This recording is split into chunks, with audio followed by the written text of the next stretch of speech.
कुरान को इसलिए पढ़ रहा था ताकि मैं उसमें कुछ गलतियां निकालूं।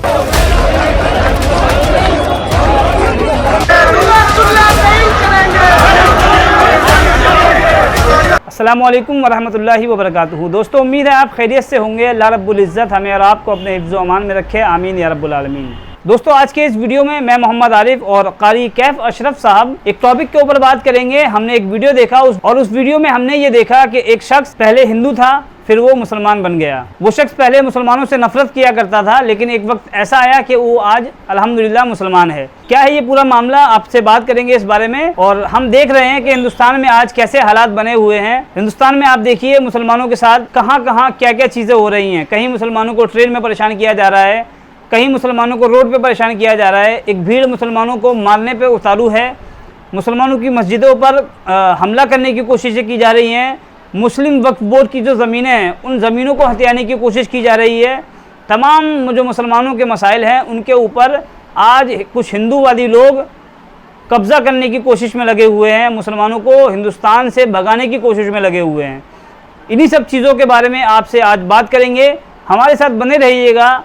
हम ये देख रहे हैं कि हमारे वीडियोस आप लोग पूरा नहीं देखते, जिसकी वजह से यूट्यूब हमारी वीडियोस को आगे नहीं बढ़ाता। तो आपसे गुजारिश है कि हमारी वीडियो को कम से कम पूरा देखा करें, ताकि टॉपिक भी आपको समझ में आ जाए और यूट्यूब जो है वो हमारी वीडियो को आगे से आगे बढ़ाता रहे। दोस्तों, जैसे कि हमने शुरू में वीडियो दिखाया था, उस वीडियो में एक बंदा जो है कलमा पढ़ के मुसलमान हो गया।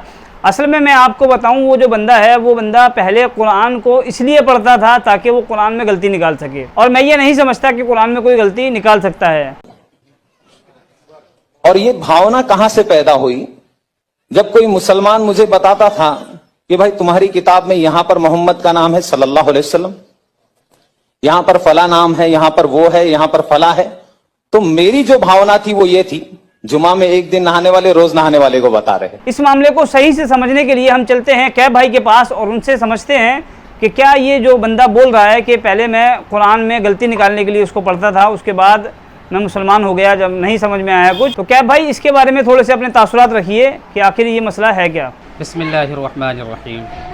जैसा कि इस वीडियो में आप लोगों ने सुना कि कहने वाला ये कह रहा है कि पहले इसकी नीयत ये थी कि वो कुरान पाक को इस नीयत से पढ़ता था, इस गरज से पढ़ता था ताकि उस कुरान मजीद में वो कमी निकाल सके, यानी सीधे सीधे अल्लाह ताला के कलाम में वो कमी निकालने की बात सोचता था, इसलिए उसने कुरान की तिलावत की। मगर अल्लाह तबारक ताला ने उस कुरान को पढ़ने की वजह से उसे हिदायत नसीब फरमा दी और वो मुसलमान हो गया। मैं आपको बताऊं, ये बात नई नहीं है। आज से तकरीबन 1500 साल पहले जब नबी रहमत शफ़ी उम्मत सल्लल्लाहु अलैहि वसल्लम इस दुनिया में तशरीफ़ लाए और उसके बाद जब ऐलान नबुव्वत किया और अल्लाह ताला के कलाम से तमाम मुसलमानों को और कुफ़ार मक्का को आगाह किया कि ये अल्लाह का कलाम है, अल्लाह तबारक ताला ने मुझे नबी बनाकर तुम्हारी हिदायत के लिए भेजा है और तुम्हारी हिदायत के लिए, तुम्हारी ज़िंदगी के लिए ये अल्लाह का कलाम है। तो उस दौर के जो बड़े पढ़े लिखे लोग थे, बड़े मोतबर जो लोग थे, जिनकी अरबी बहुत पक्की थी, जो अरबी में इतनी महारत रखते थे, फसाहत व बलागत में महारत रखते थे कि हर जुमले को इतनी आसानी से और इतने अच्छे अंदाज में पेश कर देते थे कि जिनके इल्म का डंका बजा करता था, उन लोगों को अल्लाह की तरफ से अल्लाह के कलाम ने चैलेंज किया, अगर तुम्हारे पास, अगर तुम्हें ये लगता है कि ये कलाम झूठा है, ये कलाम खुदा का कलाम नहीं है, ये इंसानों का बनाया हुआ कलाम है, तो जाओ तुम खुदा को छोड़कर अपने मानने वाले जितने खुदा हैं, जिनको तुम परस्तिश करते हो, उन सब को ले आओ और अपने जितने पढ़े लिखे उलमा हैं, जितने भी तुम्हारे मुदब्बिरीन हैं, उनको ले आओ। और लाने के बाद अगर तुम्हें लगता है कि ये दुनिया में लिखा गया और दुनियावी कलाम है, किसी इंसान का कलाम है, तो तुम जाओ और इसके जैसी एक सूरत तैयार कर लाओ। तो ये खुला चैलेंज 1500 साल पहले कुरान ने कर दिया कि अगर ये इंसानी कलाम है तो तुम कुरान की जैसी एक सूरह बना लाओ। और सूरह तो हद है, तुम कुरान पाक के जैसी एक आयत अगर अपनी तरफ से बना दो, ये कुरान ने चैलेंज किया। मगर आज से 1500 साल गुजर गया ये ज़माना, आज तक दुनिया वालों ने तमाम कोशिशें कर ली, मगर आज तक कुरान के जैसी एक आयत तक कोई ना बना सका। तो ये कुरान का चैलेंज उस वक्त से लेकर आज तक दलील बना हुआ है कि ये अल्लाह का कलाम है। और इस कलाम में अल्लाह तबारक ताला ने जो हो चुका है वो भी बयान फरमा दिया और जो होने वाला है वो भी बयान फरमा दिया, और क़यामत तक जो होने वाला है वो सब चीज़ें कुरान पाक में लिखी हुई हैं। इसी वजह से जब भी कोई अल्लाह का कलाम पढ़ता है, उसको समझने की कोशिश करता है, तो वो किसी भी मज़हब से हो, जब वो पढ़ता है तो उसे उस चीज़ का एहसास हो जाता है कि ये जो लिखी हुई बातें हैं ये किसी इंसान के जहन की बातें नहीं हैं, ये किसी इंसान की लिखी हुई बातें नहीं हैं। जाहिर सी बात है, इसको लिखने वाला कोई ऐसी ताकत है, कोई ऐसी ज़ात है जो दुनिया से अलग है। जिसने दुनिया बनाई है वो वही ज़ात हो सकती है जो इस तरह का कलाम कर सकती है। इसीलिए जो गलतियाँ निकालने वाले हैं जब पढ़ते हैं तब तक उसको पढ़ने के बाद वो इस्लाम फॉलो कर लेते हैं, इस्लाम को मानने लगते हैं, कलमा पढ़ करके मुसलमान हो जाते हैं, कलमा पढ़कर मुसलमान हो जाते हैं। सिर्फ इस इंसान की ही बात नहीं है, आप उठा कर देख लें तमाम मुल्कों में जिन जिन लोगों ने कुरान पाक की और इस्लाम की मुखालिफत की थी, मगर जब उन्होंने इस्लाम को करीब से समझने की कोशिश की है, जब कलामुल्लाह की तिलावत की है, तो बड़े बड़े पादरियों को आप जानते होंगे जिन्होंने कलमा पढ़ लिया और वो मुसलमान हो गए। उसकी यही वजह है कि दुनिया की लिखी हुई किताबें, दुनिया की कही हुई बातें, दुनिया में किसी मोतबर इंसान की बातों को सुनने में, और जब खुद अल्लाह तबारक ताला जो कलाम कर रहा है उनकी बातों में ज़मीन आसमान का फ़र्क है। जो एक पढ़ा लिखा इंसान, समझदार इंसान जब कोई चीज़ समझने की कोशिश करता है तो उसे समझ में आ जाता है कि ये इंसानी चीज़ है या ये खालिक कायनात की चीज़ है। जी क्या भाई, आपने बिल्कुल सही कहा कि असल में हम देखें तो आज हिंदुस्तान में मुसलमानों को बदनाम किया जा रहा है, मुसलमानों को परेशान किया जा रहा है। ये जो हिंदूवादी लोग हैं ये कुरान को बदनाम करना चाहते हैं, लेकिन ऐसा हो ही नहीं सकता कि कुरान में आप कोई गलती निकाल सकें। कुरान वो चीज़ है जिसको पढ़ने के बाद अगर इंसान सही से पढ़ ले तो मैं दावे के साथ कह सकता हूँ कि वो अगले दिन कलमा पढ़ता हुआ नज़र आएगा, और कलमा ना भी पढ़े तो कम से कम उसको इस्लाम को देखने का नज़रिया बिल्कुल बदल जाएगा। दोस्तों, साथ ही हम एक वीडियो और देखेंगे जिसमें हम ये देखेंगे कि ये जो हिंदूवादी संगठन है ये किस तरह से मुसलमानों को इस देश से भगाना चाहते हैं। इस देश में मुसलमानों को दोयम दर्जे का नागरिक समझते हैं। मैं आपको बताऊं, एक मामला हमारे सामने पेश आया कि काफ़ी दिनों से शिमला में एक मस्जिद का विवाद चल रहा है। दोस्तों, वहाँ पर ये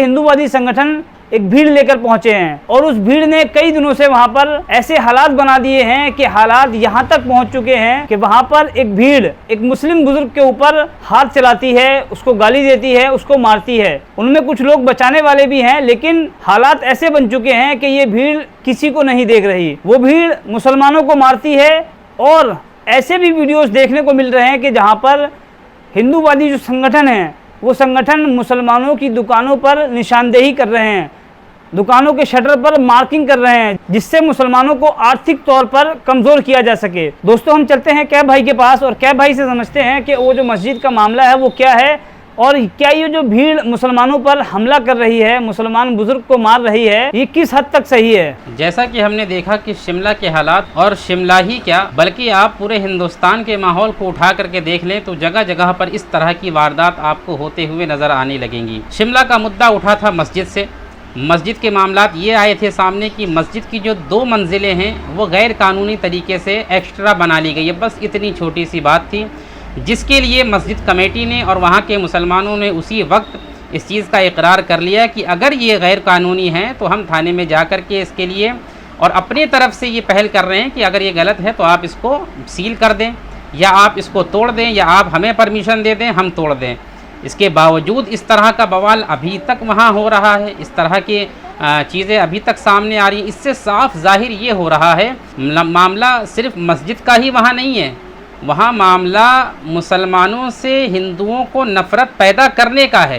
पूरे हिंदुस्तान में जो हिंदू समाज है उनके दिल दिमाग में मुसलमानों के लिए नफ़रत डालना मकसद है, और वहाँ के भी जो हिंदू रहने वाले हैं उनके भी दिल दिमाग में नफ़रत डालने वाली तंजीमें जो हिंदू संगठन हैं, इन लोगों ने काम किया है। तो आरिफ भाई, आपने जो बताया वीडियो के ताल्लुक़ से, अब तो बात इस हद तक पहुँच चुकी है कि वहाँ के जो मुसलमान रहने वाले हैं, जो वहाँ कारोबार की गरज से अपनी दुकान खोल करके बैठे हैं, वहाँ हिंदू संगठनों ने उनकी दुकानों को चुन चुन कर उस पर निशानदेही कर दी है, यानी पेंट के ज़रिए निशान लगा दिया है, और तमाम लोगों को ये ऐलान करते फिर रहे हैं कि ये मुसलमान की दुकान है, इससे कोई भी सामान न लिया जाए और इसका बाइकाट किया जाए, पूरी तरीके से उसकी मुखालिफत की जाए, उससे सामान न लिया जाए। इस तरह से वहाँ जुल्म किया जा रहा है। आप सोचिए, और सोचने का मकाम है, जिस मस्जिद का मामला कोर्ट में हो, जिस मस्जिद के मामले में दोनों पक्षों ने बात कर ली हो, सरकारों के सामने वो चीज़ आ चुकी हो और वो केस कोर्ट में चल रहा हो और मुसलमानों ने मान भी लिया अपनी गलतियों को, उसके बावजूद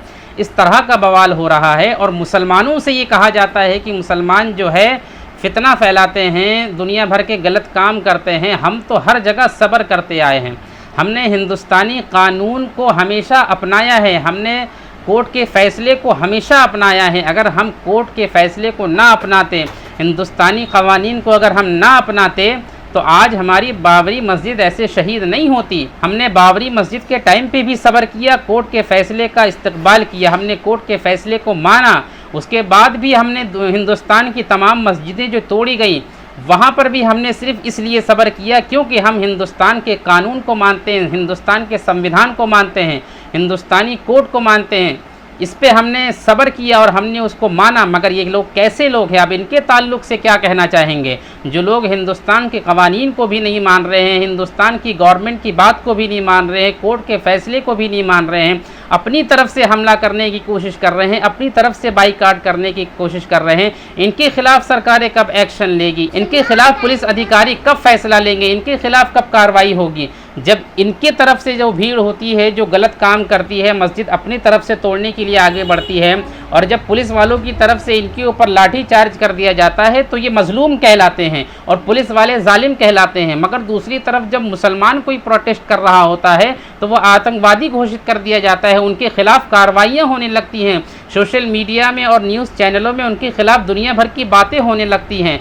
अब वो न्यूज़ चैनल कहाँ चले गए जब इस तरह की वारदात वहाँ के लोग कर रहे हैं, जबकि वो मामला सुप्रीम कोर्ट में जा चुका है? उनके खिलाफ क्यों नहीं चैनलों पे बात हो रही है? सिर्फ मुसलमानों के खिलाफ चैनलों पे बात क्यों होती है? सिर्फ मुसलमानों को ही टारगेट क्यों किया जाता है? ये बात आपको समझनी पड़ेगी, इस बात पे आपको आवाज़ उठानी पड़ेगी। अगर आज आप आवाज़ नहीं उठाते तो इसी तरीके से याद रखिएगा, तारीख़ बन के रह जाएंगे सिर्फ आप। तारीख़ के पन्नों में आपकी बस नाम रह के रहे, तारीख़ के पन्नों पे, तारीख़ के सफ़ाहत पर सिर्फ आपका नाम रह जाएगा, आपकी ज़ात नहीं रहने वाली। आपकी औलादें आगे चल के किस तरह से ज़िंदगी गुजारेंगी, आपको इस चीज़ का एहसास नहीं है, मगर आगे हो जाएगा। जी कैफ भाई, आपने बिल्कुल सही कहा। असल में इन लोगों के ऊपर कार्रवाई होना बहुत ही ज़्यादा ज़रूरी है, क्योंकि ये लोग ना तो कानून को समझते हैं, ना ही संविधान को समझते हैं। ये अपनी मर्ज़ी से जहाँ चाहें वहाँ पे कोई भी उल्टी सीधी हरकत करते हैं। और हम ये देख रहे हैं कि मुसलमान अगर कोई आवाज़ उठाए, अगर मुसलमान प्रोटेस्ट करे, तो उसके ऊपर कोई ना कोई केस लगा दिया जाता है, उसके घरों पर बिल्डोज़र चला दिया जाता है। हम ये सवाल करते हैं कि हमारी जो सरकार है, हमारी जो गवर्नमेंट है, हिमाचल प्रदेश में कांग्रेस की सरकार है, अगर वो चाहे तो इनके ऊपर एक्शन ले सकती है। जिन लोगों ने ये मुस्लिम बुज़ुर्ग के ऊपर हाथ उठाया, इन लोगों की वीडियोज़ खुलेआम सोशल मीडिया पर आप देख सकते हैं, और हमने अपनी वीडियो में भी दिखाया। अगर वहाँ की सरकार चाहे तो ऐसे लोगों को तुरंत उनके ऊपर कार्रवाई कर सकती है।